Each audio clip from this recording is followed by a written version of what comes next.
Hi guys, this is Alea Jen and welcome back to my YouTube channel. So for today's video, marami kasing mga subscriber ko yung nagko-comment na sila na lang daw yung ipalit ko dito. Ganyan. May nauna na din po na nag-message sa akin nung nakaraang araw. So hindi ko siya na-replyan, hindi ko na mahanap yung chat niya. Madami kasing mga chat sa messenger ko and hindi ako parating nagbubukas. Minsan lang ako nag-open doon. More on WhatsApp ako kasi nandun yung amo ko. Tsaka wala akong time masyado mag-cellphone. Ayan. So, pag nagsi-cellphone ako sa Facebook lang, manood lang ako ng kung ano-anong mga chika dyan. Tas, trabaho na naman uli. So, wala na talagang time. Sa gabi din, nauubos na yung oras ko sa pag-vlog and then kausap yung boyfriend ko. Tas, mag-ayos ng sarili ko. Wala na talaga.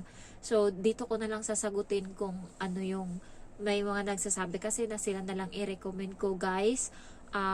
May nauna sa inyo yung nakalimutan ko na si Joy ata.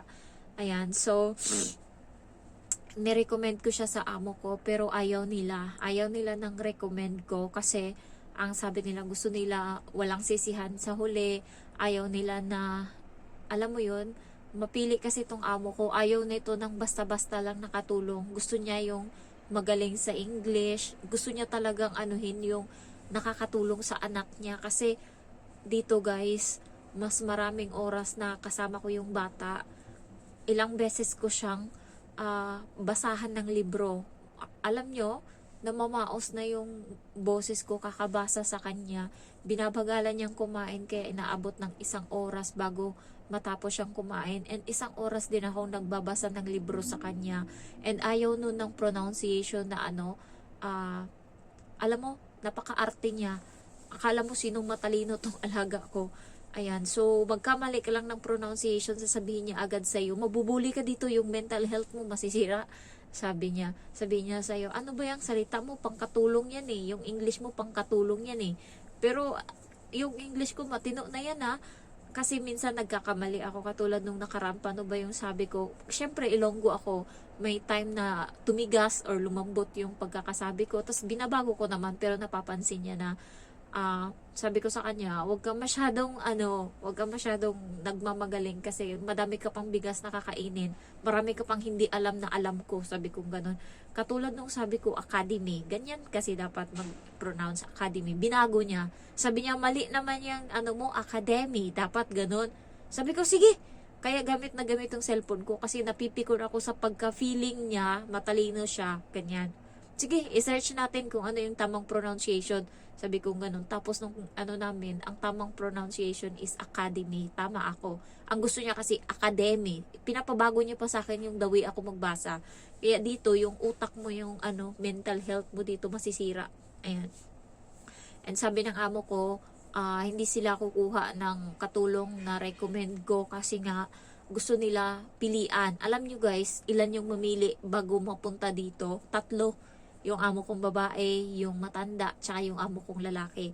Una, sasalain nila yan. Yung matanda, tsaka yung amo kong babae, yung sasala. Nandun yan, katulad ng ginawa nila doon sa kapatid nung nakaraan, ganyan. Nakalatag yung mga papel na may mga mukha, yung parang biodata, nakalatag, marami pagpipilian nila. Magkapatid yan sila, 3 o 2 magkapatid, tas plus pa yung nanay. Ayan, pilian nila kung sino yung tingin nilang matino, ganyan. Yung tingin nila parang magaan sa pakiramdam, ganyan. Pinipilian nila. Pero minamalas-malas din naman sila. Kasi yung katulong ng kapatid nito, lumalaban. As in, kaya hindi tumagal kasi nag-break ng contract. Paano ba naman? Buti pa tong amo ko, medyo matino pa to kahit papano. Day off mo na. Paglulutuan mo pa yung bata ng almusal, pakainin mo pa, 10:00 ka na matapos. Tsaka ka pa makakaalis ng bahay 10:00. Tapos may curfew ka 8:00 ng gabi, kailangan mo nang umuwi. Kasi aantayin mo silang dumating, hindi ka pwedeng matulog hanggat wala sila kasi pagdating papaliguan mo pa yung bata. Ganon kalala. Papatulugin mo pa yung bata. Day off mo yun eh. Ayan. Buti sa amo ko hindi ganyan kasi hindi ko sinanay. Kapag day off ko, hindi ako pumapasok sa kwarto nila kahit anong mangyari. Hindi ako pumapasok doon. Baka anong mangyari dyan, sabihin ko hindi ako pumasok. Day off ko eh. So hindi talaga ako pumasok. Talagang bahala kayo dyan. Hindi talaga. Kaya alam ng amo ko na alam ko talaga yung rules.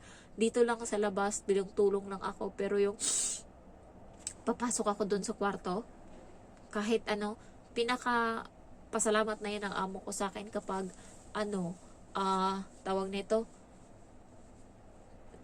nauna silang gumising, tapos pagising ko, nagmamadali na silang umalis ng bahay. Ayan. Tsaka pa ako tutulong sa bata. Papalitan ko siya ng damit. Pero kung ano, day off ko, wala. Nasa kwarto lang ako. Basta tapos ko na yung gawain ko. So, sorry guys, sad to say, hindi talaga makaka-recommend dito. Kasi yung kaibigan ko nagpapa-recommend din. Pero wala talaga. Ayaw nila. Kasi gusto nila na, ayaw kasi nila ng pwede kong masiraan ba? Pwede ko silang siraan. Ayaw nila niyan. Ayaw nila na siraan sila sa katulong. So, masasayang. Kasi 12,000 sa pera natin, naabot siya ng mga 90,000 ata yung babayaran nila para makakuha ng katulong. So, hindi nila basta-bastang hindi pipiliin masyado. Kasi nga, sayang yung pera. Alam nyo, sabi ng amo ko kahapon, hindi ka na muna bibili ng gitara, sabi niya sa sa asawa niya, sa amo kong lalaki, kasi ibabayad natin muna yan sa sa katulong. So, hindi talaga nila sasayangin yan, kaya talagang sinala ng sinala. Tiningnan na ng amo ko kanina na yung mga biodata, kasi pumunta na siya kaagad sa agency kanina nawala siya dito, so pumunta na siya doon, naghanap na siya, tapos sinendan siya ngayon ng mga biodata, binasa niya na, tapos may isa atang nagustuhan siya, and then pinakita niya sa amo kong lalaki, tapos background check nila, ayan, chinek nila ng chinek. So guys, kung mag-aano kayo, huwag niyo ilagay sa Facebook yung full name nyo, kasi sinisearch pala nila sa Facebook, Instagram, YouTube, kahit saan, kaya huwag niyo ilagay lahat. Ayan, so nagkalikot yung amo ko kanina. Hindi pa sila naka-finalize, pero ando na, may mga prospective na sila na i-interviewin. Siguro ngayong Sabado pa siguro sila mag-interview, or kasi gusto nila dalawa sila Ayan, tinanong ko yung bata kung may katulong na, sabi niya si mami nagpunta na sa agency, sabi niya. Kaso ang interview ata, antayin pa si daddy. So yun. So wala talaga. Good luck na lang sa mga taga-Asia Selective dyan na sa Pinas, kasi dyan yan sila kukuha ng ng katulong. So yung name niya is Hokaman Amy.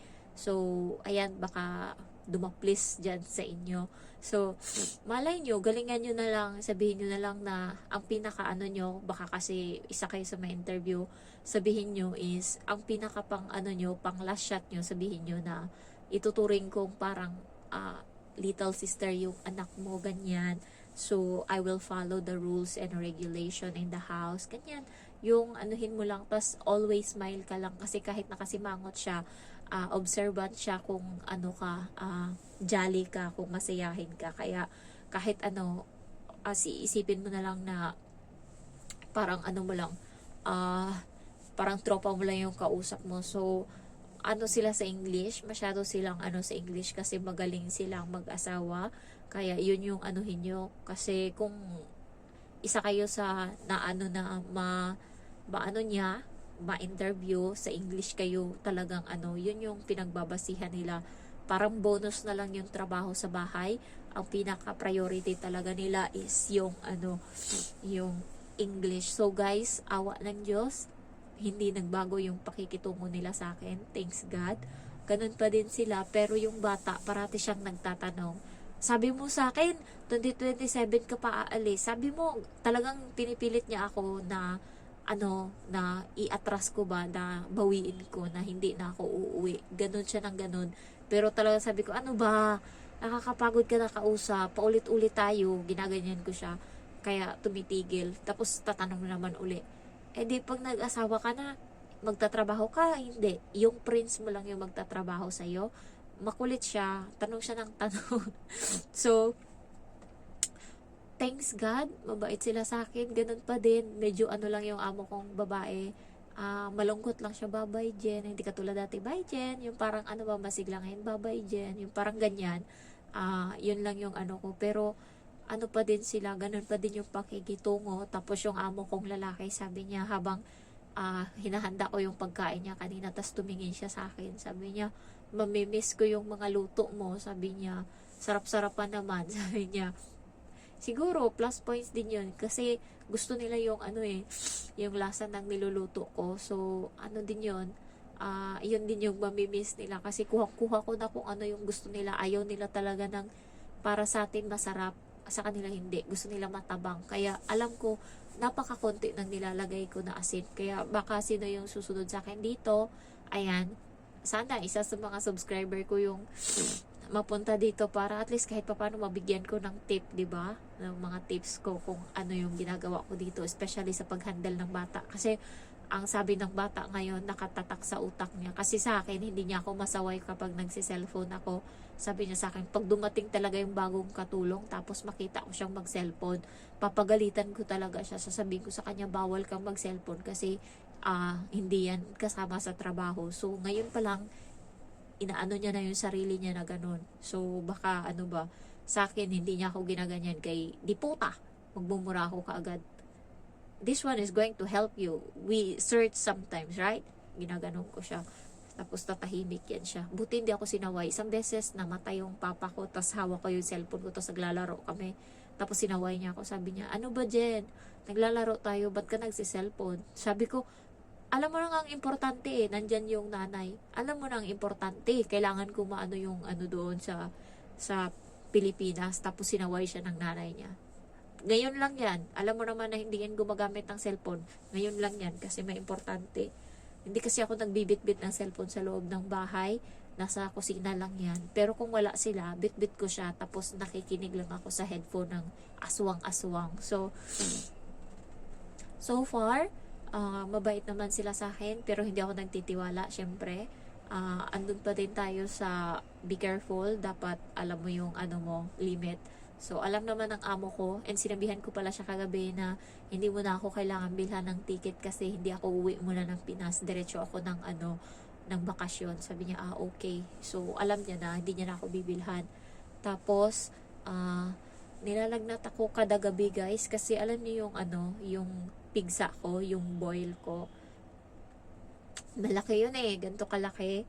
Tapos nawala na siya. May tumubo na baby, katabi niya lang din. Tapos nawala na. So kalma na ako. Aba, tumubo ngayon sa may puwitan ko na sa taas, visit.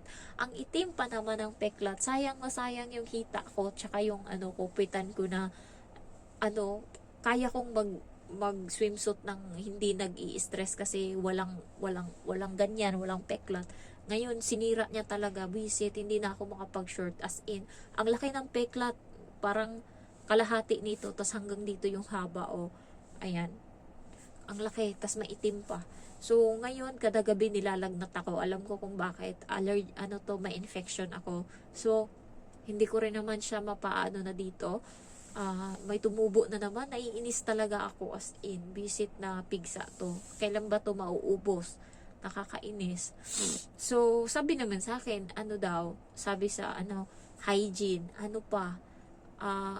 naalala ko kasi,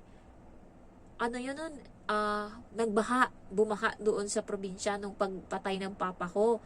Tapos, sobrang ng tubig, sobrang orange, parang orange na siya, hindi na siya dilaw, pa-orange na siya, as in yung parang ang dumi-dumi niya, mataas na hanggang hita ko na, hanggang pitan ko na talaga yung yung tubig niya. So, kailangan namin tumawid kasi papunta kami ng city. So, hindi ko talaga hindi rin ako nagbaon ng tubig. So, pagtawid namin, wala. Kalma lang ako. Yun pala, may mga germs ata yun. Sumuksok doon sa balat ko. Tapos, biglang naging maliit na pimples. Tapos ito na siya ngayon, naging paulit-ulit. Siguro sa loob nitong balat ko meron ditong bacteria, visit talaga. Dahil lang yun sa sa baka na ko.